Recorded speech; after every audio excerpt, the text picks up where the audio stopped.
जय हिंद, वंदे मातरम। साथियों, स्वागत है डेली स्टडी में। आज की वीडियो में टॉप 50 क्वेश्चंस कराने वाला हूं जो कि परीक्षा में काफी बार रिपीट होते हैं। तो इस वीडियो को पूरा जरूर देखिएगा और जरूर आपके एग्जाम में यहां से प्रश्न देखने को मिलेगा। तो चलिए शुरू करते हैं। पहला प्रश्न देखिए, दीनदयाल उपाध्याय ग्राम ज्योति योजना का मुख्य उद्देश्य क्या है। देखिए, आपको जो भी प्रश्न का आंसर अपने से करना है आप वीडियो को रोक करके कीजिएगा। देखिए, वक्त बहुत कम है इसलिए हम आपके लिए टाइम वगैरह हटा दिए हैं और डायरेक्ट आंसर और थोड़ा बहुत एक्सप्लेन करने की कोशिश करेंगे। पहला प्रश्न है, दीनदयाल उपाध्याय ग्राम ज्योति योजना का मुख्य उद्देश्य क्या है। आपको अपने से आंसर करना है तो वीडियो को रोकिए, वरना आंसर है इसका ऑप्शन नंबर डी। तो देखिए, दीनदयाल उपाध्याय ग्राम ज्योति योजना का मुख्य उद्देश्य है ग्रामीण भारत को निरंतर बिजली की आपूर्ति सुनिश्चित करना। ऑप्शन डी यहां पे सही जवाब है। और हिंदी में इसको पूछेगा, जैसे फुल फॉर्म पूछेगा, डीडीयू जीजेवाई का पूरा नाम क्या होता है। तो ध्यान रखिएगा, दीनदयाल उपाध्याय ग्राम ज्योति योजना।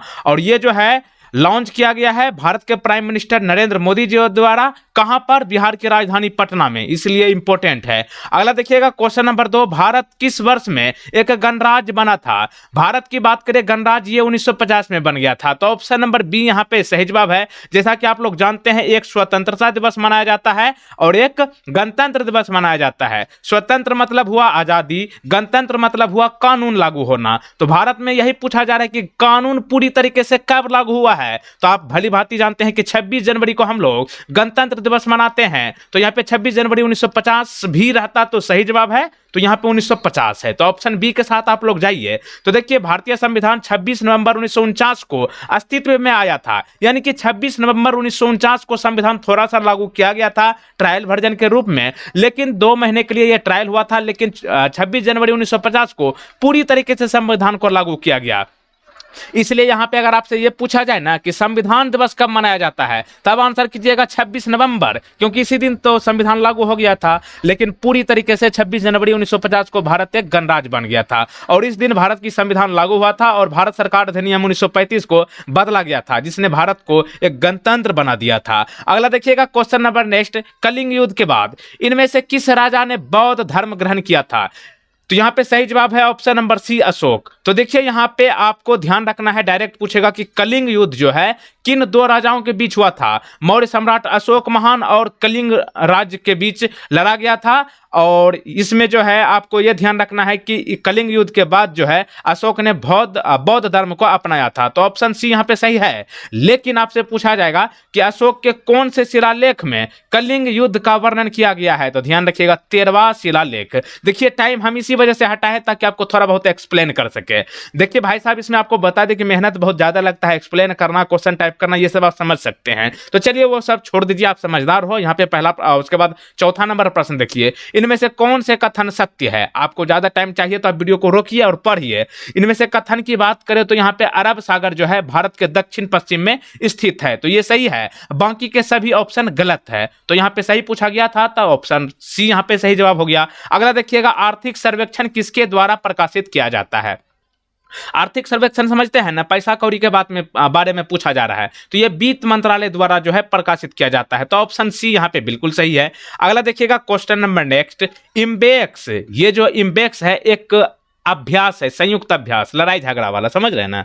इम्बेक्स जो है भारत और किस देश की सेनाओं के बीच नियमित रूप से आयोजित एक संयुक्त अभ्यास है। यानी कि इम्बेक्स एक युद्ध अभ्यास है। ये भारत और किन देश के बीच होता है। तो अपना पड़ोसी देश म्यांमार के बीच होता है। तो ऑप्शन डी यहाँ पे सही जवाब होगा। और कुछ देश के साथ अभ्यास जो होता है, संयुक्त सैन्य अभ्यास, उसके बारे में पूछा जाता है। जैसे ये इम्बेक्स हो गया भारत और म्यांमार के बीच, और पूछा जाता है भारत और मलेशिया के बीच कौन सा युद्ध अभ्यास होता है। तो ये हरिमऊ शक्ति। और एक होता है भारत और मालदीव, इसके बीच होता है एक्वेरिन। वैसे बहुत सारा अभ्यास होता है, सब नहीं पूछा जाता है। आस पड़ोस वाला जो देश होता है ना, उसी के साथ पूछा जाता है।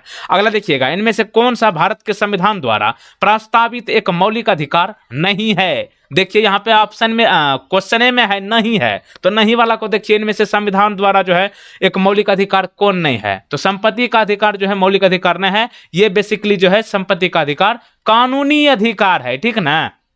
तो ऑप्शन डी को आंसर कर लीजिए। अच्छा देखिए, भारतीय संविधान के कौन से भाग में मौलिक अधिकार वर्णन किया गया है? तीसरा भाग में। अच्छा, कुल मिलाकर अभी तक वर्तमान में कितने मौलिक अधिकार है? 6 अधिकार। कौन कौन? समानता का अधिकार, स्वतंत्रता का अधिकार, शोषण के विरुद्ध खिलाफ अधिकार, धार्मिक की स्वतंत्रता का अधिकार, सांस्कृतिक और शैक्षिक अधिकार और संवैधानिक उपचार का अधिकार। लेकिन ये संपत्ति का अधिकार जो है अब चला गया है कहां पर? कानूनी अधिकार।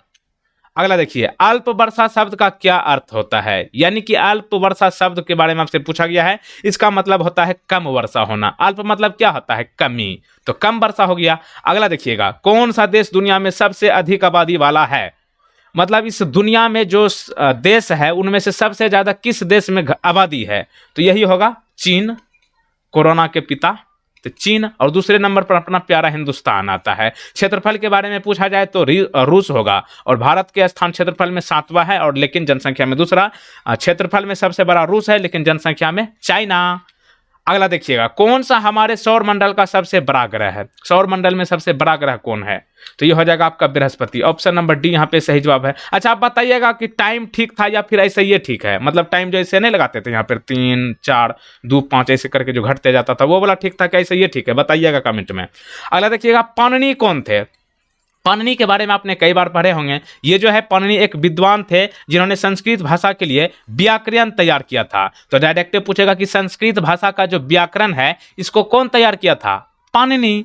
तो ऑप्शन डी कर लीजिए आंसर। अगला देखिए, किस प्रकार की मिट्टी को रेगुर मिट्टी कहा जाता है? रेगुर मिट्टी जो है किस मिट्टी को कहते हैं? ये काली कपास की मिट्टी को कहते हैं। तो ऑप्शन सी यहाँ पे बिल्कुल सही जवाब है। अगला देखिए, किसने हड़प्पा नीति की शुरुआत की? ऑप्शन आप यहाँ पे देखिए और सोचिए, बताइए कि हड़प्पा नीति की शुरुआत किसने की? ये हो जाएगा लॉर्ड डलहौजी। तो ऑप्शन सी यहाँ पे सही है ना। अगला देखिएगा, भारत जलवायु परिवर्तन ज्ञान पोर्टल की शुरुआत किसने की? कुछ दिन पहले हुआ है ये भारत जलवायु परिवर्तन ज्ञान पोर्टल। इसकी शुरुआत की है प्रकाश जावड़ेकर। और आपसे पूछेगा कि प्रकाश जावड़ेकर बाबू कौन है? तो क्या बताओगे?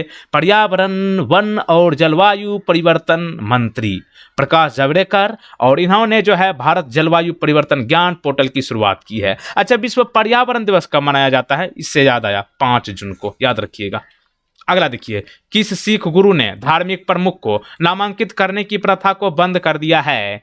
किस सिख गुरु ने धार्मिक प्रमुख की नामांकित करने की प्रथा को बंद कर दिया था? तो ये हो जाएगा आपका Guru Gobind Singh. Option number B सही जवाब। अगला देखिएगा, बिहार केसरी के नाम से किसे जाना जाता है? इसमें तो कोई दम नहीं है। कौन है? श्री कृष्ण सिंह।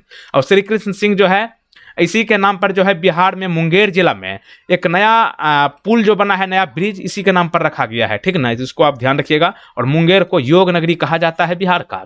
अगला देखिए, महात्मा गांधी ने भारत छोड़ो आंदोलन कब शुरू किया था? तारीख तो सब यहाँ पे 8 अगस्त है, लेकिन अगर आपको वर्ष याद रहे ना तो आंसर सही कर लीजिएगा। नहीं तो ऑप्शन में यही 8 अगस्त दे देगा, कंफ्यूज होकर गलती कर लीजिएगा। तो आपको नहीं करना है। 1942 में हुआ है। महात्मा गांधी ने शुरू किया था भारत छोड़ो आंदोलन 8 अगस्त को।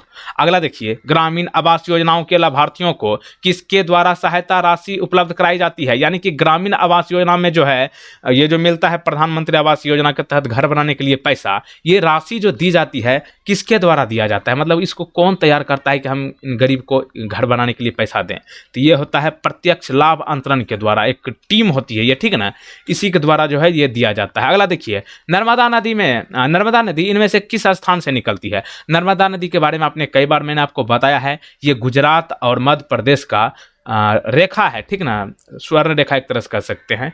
नर्मदा नदी जो है ये निकलती है आपका अमरकंटक से। तो ऑप्शन नंबर डी यहाँ पे सही जवाब है। लेकिन आपको यहाँ पे ये भी ध्यान रखना है, अमरकंटक जो है वह स्थान है जहां से नर्मदा नदी का उद्गम होता है, लेकिन यह समुद्र तल से 1057 मीटर की ऊंचाई पर निकलती है। कौन सी पर्वतमाला से? माइकल पर्वतमाला से जो है, इसी के जगह पर है एक अमरकंटक, माइकल पर्वतमाला, ठीक ना, ये भी आप ध्यान रख लीजिएगा। नर्मदा नदी की कुल लंबाई कितना है? 1312 किलोमीटर, ठीक ना। और नर्मदा नदी जो है पश्चिम में बहने वाली सबसे लंबी नदी है। डायरेक्ट पूछेगा कि पश्चिम में बहने वाली सबसे लंबी नदी कौन है?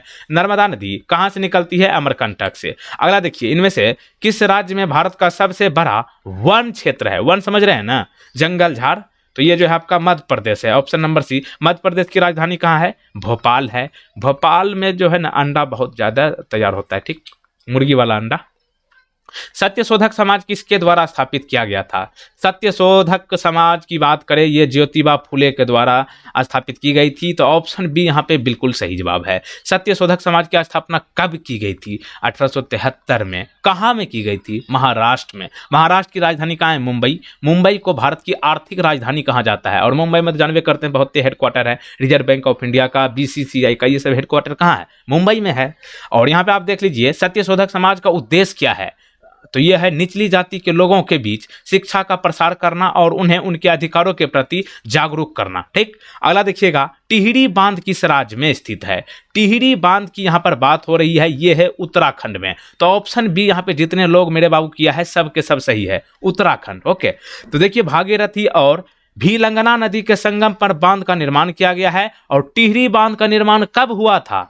शुरू हुआ था 1978 में और पूरा हुआ था 2006 में। जोड़ लीजिए 2228 साल लग गया है इस बांध को पूरा होने में। ठीक ना, तो ध्यान रखिएगा टिहरी बांध उत्तराखंड में है। और यहाँ पे देखिए आगे बढ़ने से पहले बता दें कि आप जानवे करते हैं वीडियो को बनाने में कितना मेहनत लगता है, एक्सप्लेन करना, टाइप करना, ये सब करना। तो आप देख सकते हैं कंटेंट कितना तगड़ा है। तो यहाँ पे वीडियो को आप फटाफट लाइक जरूर कर लीजिए और वीडियो खत्म होने के बाद शेयर भी कर दीजिएगा। जो लोग पहली बार आए हैं चैनल को सब्सक्राइब कर लीजिए। उसके बाद इसको बेल आइकन को क्लिक करके ऑल नोटिफिकेशन को क्लिक करके रखिएगा ताकि नया वीडियो का नोटिफिकेशन सबसे पहले आप तक पहुंचे मेरे भाई। तो चलिए चलते हैं अगला प्रश्न की ओर। कौन सा दिन संयुक्त राष्ट्र द्वारा मानवाधिकार दिवस के रूप में मनाया जाता है? डायरेक्ट पूछता है कि मानवाधिकार दिवस कब मनाया जाता है, तो आंसर क्या कीजिएगा? 10 दिसंबर। तो ऑप्शन बी यहाँ पे सही जवाब है।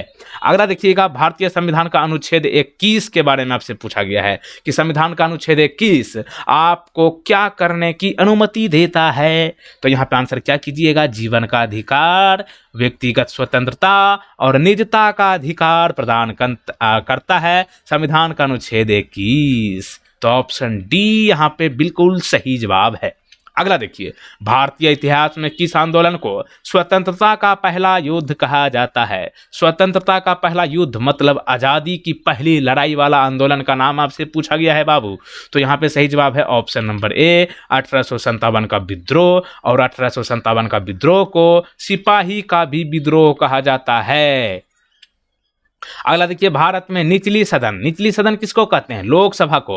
उच्च सदन किसको कहते हैं? राज्यसभा को। लेकिन यहाँ ऑप्शन क्वेश्चन में क्या है? निचली सदन जो है लोकसभा के लिए, इसका चुनाव लड़ने के लिए न्यूनतम आयु क्या होनी चाहिए? 25 वर्ष होनी चाहिए। तो ऑप्शन नंबर सी। अब जब लोकसभा का सदस्य बन गया तो वो प्रधानमंत्री भी बन जाएगा। तो अगली बार से आप कमेंट में मत पूछिएगा कि प्रधानमंत्री बनने के लिए न्यूनतम आयु कितनी होनी चाहिए, तो ये भी होगा 25 वर्ष।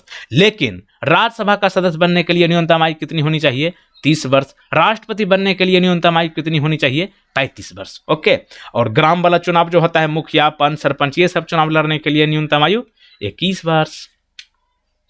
अगला देखिए, भारतीय सेना ने किस राज्य या फिर केंद्र शासित प्रदेश के गुलमर्ग के प्रसिद्ध स्की रिसोर्ट में सबसे ऊंचे आइकॉनिक नेशनल फ्लैग की आधारशिला रखी गई है? मतलब आइकॉनिक नेशनल फ्लैग की आधारशिला कहां पर रखी गई है भारत में? जम्मू और कश्मीर, जो कि केंद्र शासित प्रदेश है।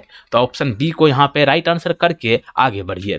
अगला देखिए, कौन सा देश औद्योगिक क्रांति से गुजरने वाला पहला देश है? औद्योगिक क्रांति मतलब समझ रहे हैं ना, औद्योगिक वाला क्रांति वहां पे आ गया है। उस देश का नाम है ब्रिटेन। ऑप्शन नंबर ए, ब्रिटेन आप नहीं समझे होंगे। ब्रिटेन मतलब क्या हुआ? इंग्लैंड, जिसकी राजधानी है लंदन, जिसको आप लोग कहते हैं अंग्रेज फिरंगी, मारो फिरंगी को, वही ना। अगला देखिए, कादम्बरी के लेखक कौन है? कादम्बरी एक पुस्तक का नाम है, इसके लेखक है बाणभट्ट। ऑप्शन डी के साथ आप लोग चलिए और मेरे साथ आगे बढ़िए। आगे देखिए, वंदे मातरम के लेखक कौन थे? वंदे मातरम आप लोग कई बार सुनते हैं और जानते हैं कि अच्छे विद्यार्थी सुबह सुबह गुनगुनाते रहते हैं। वंदे मातरम के लेखक है बंकिम चंद्र चटर्जी, बंकिम चंद्र चट्टोपाध्याय। तो ऑप्शन डी को यहाँ पे सही जवाब होगा। वंदे मातरम कहाँ से लिया गया है? आनंद मठ, ठीक ना। अगला देखिए, बाजीराव द्वितीय के दत्तक पुत्र कौन थे जो उनकी पेंशन और पदवी से वंचित कर दिए गए थे? तो ये हो जाएगा आपका नाना साहब। तो ऑप्शन डी को यहाँ पे लॉक करके आगे बढ़िए। अगला देखिए, आज़ादी के बाद यानी कि स्वतंत्रता के बाद भारत में इस्पात संयंत्रों के किस समूह की स्थापना की गई? इस्पात संयंत्रों को जो है यहाँ पे आपको बताना है कि कौन पहले यहाँ पे आया। तो यहाँ पे आया है भिलाई, दुर्गापुर और राउरकेला। देखिए यहाँ पे क्वेश्चन एक है, लेकिन हम इसको 4-5 क्वेश्चन बना देंगे। डायरेक्ट आपसे पूछेगा कि भिलाई इस्पात संयंत्र यानी कि भिलाई स्टील प्लांट जो है कहाँ पे है, तो भिलाई है छत्तीसगढ़ में, ठीक। राउरकेला स्टील प्लांट कहाँ है, उड़ीसा में। दुर्गापुर स्टील प्लांट कहाँ है, पश्चिम बंगाल में। 3 क्वेश्चन हुआ। देखिए ऐसे पूछेगा कि राउरकेला जो कि उड़ीसा में स्टील प्लांट है, इसकी स्थापना कब हुई, 1955 में। भिलाई स्टील प्लांट जो कि छत्तीसगढ़ में है, इसकी स्थापना कब हुई, 1955 में। दुर्गापुर स्टील प्लांट जो कि पश्चिम बंगाल में अवस्थित है, इसकी स्थापना कब हुई, 1959। देखिएगा क्वेश्चन, देखें ना क्वेश्चन कैसे कैसे घूमता है, ये सब ध्यान रखिए।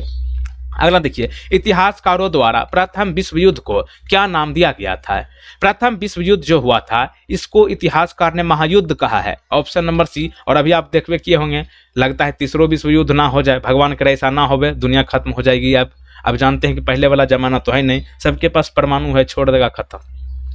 तो यहाँ पे इतिहासकार जो है प्रथम विश्व युद्ध को महायुद्ध कहा है। और प्रथम विश्व युद्ध जो है कब से कब लड़ा गया था, 18 जुलाई 1914 से 11 नवंबर 1918 तक। तो ध्यान रखिएगा, ये समझ रहे कि 4 साल तक चल गया था। अगला देखिए, गुलाम वंश की स्थापना किसने की थी। गुलाम वंश की स्थापना कुतुबुद्दीन ऐबक ने की थी। तो ऑप्शन बी, यहाँ पे जितने भी आंसर मेरे भाई एवं बहन की है, बिल्कुल सही जवाब है। गुलाम वंश की स्थापना यानी कि गुलाम डायनेस्टी की स्थापना कुतुबुद्दीन ऐबक, तो ऑप्शन बी। अगला चलिए, भारतीय राष्ट्रीय सेना मतलब आईएनए मतलब क्या, इंडियन नेशनल आर्मी, इसका गठन किस देश में हुआ था। तो आपने कई बार पढ़ा होगा, सिंगापुर में जो है भारतीय राष्ट्रीय सेना का गठन किया गया था। तो यहाँ पे ऑप्शन नंबर डी को लॉक कर लीजिए। अगला देखिए, भारत में मानसून की अवधि औसतन कितने दिन का होता है। भारत में मानसून की अवधि जो है एवरेज में कितने दिन का होता है, 100 से 120 दिन, करीब 3.5 महीने से 4 महीने के बीच के होता है। तो ऑप्शन बी को आंसर कीजिए। अगला देखिएगा, असहयोग आंदोलन में गिरफ्तार किए गए पहले नेता कौन थे। असहयोग आंदोलन जो हुआ था उसमें गिरफ्तार जो हुआ था वो पहला नेता कौन था, महात्मा गांधी जी। ऑप्शन नंबर सी, बापू जी को गिरफ्तार किया गया था। चलिए आगे चलते हैं। रूसी संसद ने सोवियत संघ से अपनी स्वतंत्रता की घोषणा कब की थी। रूसी संसद जो है सोवियत संघ से अपनी स्वतंत्रता की घोषणा के बारे में आपसे साल पूछा गया है, आंसर है 1990। अच्छा देखिए, यहाँ पे आंसर तो हो गया, लेकिन आपसे ये सब प्रश्न पूछ लेता है रूस से संबंधित, क्योंकि रूस अभी जानते हैं सुर्खियों में है। रूस और यूक्रेन के बीच जो इस तनाव जैसे हुआ है, ये सब सुर्खियों में आ गया है। तो ये सब क्वेश्चन आपसे पूछेगा। रूस का संसद का नाम क्या है, ड्यूमा है या फिर संघीय परिषद है, ठीक। रूस की राजधानी कहाँ है, मॉस्को है। रूस की मुद्रा क्या है, रूबेल है। और रूस की राष्ट्रपति को तो हम जानवे करते हैं, आप बताइएगा रूस के राष्ट्रपति वर्तमान में कौन है। सिंधु घाटी सभ्यता के काल में इनमें से कौन सा एक प्रसिद्ध बंदरगाह शहर था। बंदरगाह शहर पूछा जा रहा है सिंधु घाटी सभ्यता वाला, तो ये था आपका लोथल। तो ऑप्शन ए यहाँ पे आंसर कीजिए और डिटेल्स को देखिए। लोथल प्राचीन सिंधु घाटी सभ्यता का एक दक्षिण शहर था जो आधुनिक राज्य गुजरात में स्थित था। लोथल की खोज किसने की, SR राव ने। क्या नाम है, SR राव। अगला देखिए, हिटलर किस देश का तानाशाह था। हिटलर आप जो है मैट्रिक के 10वीं परीक्षा में भी पढ़े होंगे, 10वीं परीक्षा के बोर्ड एग्जाम जब दे रहे होंगे तो हिटलर के बारे में आपने अवश्य पढ़ा होगा, बिहार बोर्ड से अगर दिए होंगे तो देखिए हिटलर जो है आपका जर्मनी का तानाशाह था। तो ऑप्शन नंबर डी यहाँ पे सही जवाब है। और हिटलर का पूरा नाम एडोल्फ हिटलर है, ठीक। और इनका जन्म 20 अप्रैल 1889 को हुआ है, मृत्यु 30 अप्रैल 1945 को हुआ है। और जर्मनी में हिटलर को डेर फ्यूहरर यानी कि द लीडर के रूप में जाना जाता था। अगला देखिए, पीवी नरसिम्हा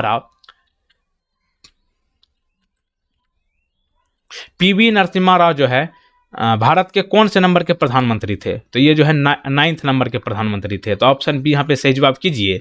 और पीवी नरसिम्हा राव भारत के कौन से वर्ष तक प्रधानमंत्री बने रहे, 1991 से 1996 तक। तो यहाँ पे आंसर कीजिए, किसको कीजिएगा, बी नंबर को। अगला देखिए, भारत में वर्ष 1919 में कौन सी एक बड़ी घटना घटी थी।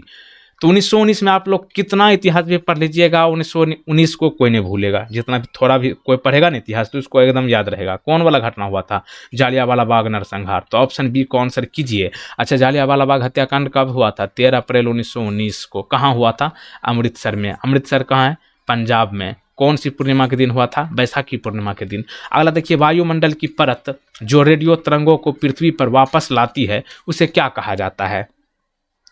तो इसको कहते हैं आयन मंडल। ऑप्शन डी को आंसर कीजिए और आगे बढ़िए। अगला देखिए, द डिस्कवरी ऑफ इंडिया पुस्तक के लेखक कौन है? द डिस्कवरी ऑफ इंडिया पुस्तक को हिंदी में क्या कहेंगे?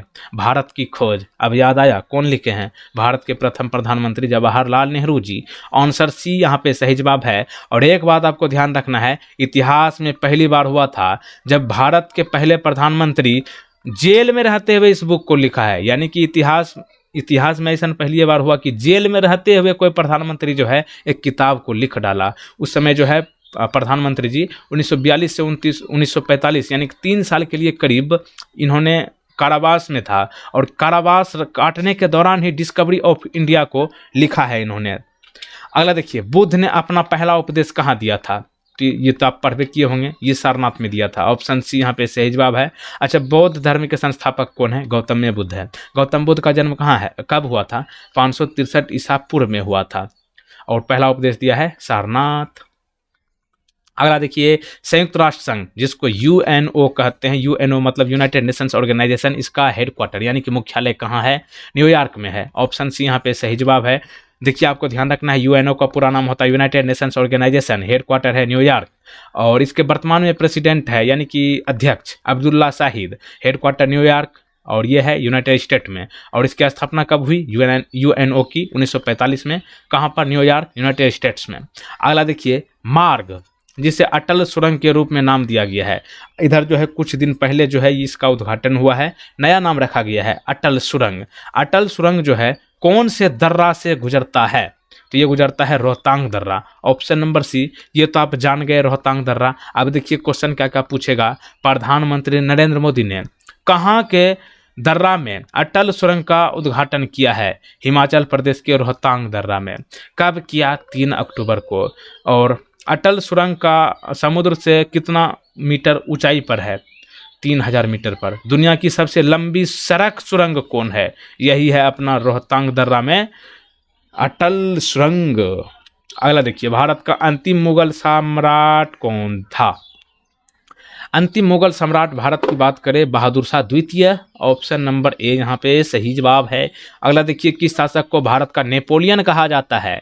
भारत का Napoleon, who is called the Napoleon of India? Answer होगा समुद्रगुप्त। ऑप्शन नंबर सी। अगला देखिएगा, सारे जहां से अच्छा हिंदुस्तान हमारा, इस गीत के लेखक कौन है मेरे भाई साहब? Mohammad Iqbal. Option number A. और ये गीत जो है उर्दू भाषा में लिखा गया था, इसलिए डायरेक्ट पूछा जाता है कि तराना ए हिंद किसे कहा जाता है? तराना ए हिंद कहा जाता है सारे जहां से अच्छा हिंदुस्तान हमारा। तो तराना ए हिंद इसी को कहा जाता है। ऑप्शन नंबर ए। एक प्रश्न आपके लिए है, जरा प्यार से आंसर दीजिएगा। राष्ट्रगान जन गण मन अधिनायक जय हे, ये किसके द्वारा लिखा गया है? इस प्रश्न का सही जवाब आपको नीचे कमेंट बॉक्स में बताना है। पिछला वीडियो आपने नहीं देखा है तो यहाँ पे आप देख लीजिए, और यहाँ पे आपके सामने प्लेलिस्ट आ चुका है। यहाँ पे आपको ज़बरदस्त जीके का क्वेश्चंस का आंसर और एक्सप्लेन के साथ ज़बरदस्त बैटिंग और बॉलिंग करने का मौका मिलेगा। तो आप इस प्लेलिस्ट को एक बार जरूर देखिए और पिछला वीडियो जरूर देखिए। जय हिंद, वंदे मातरम।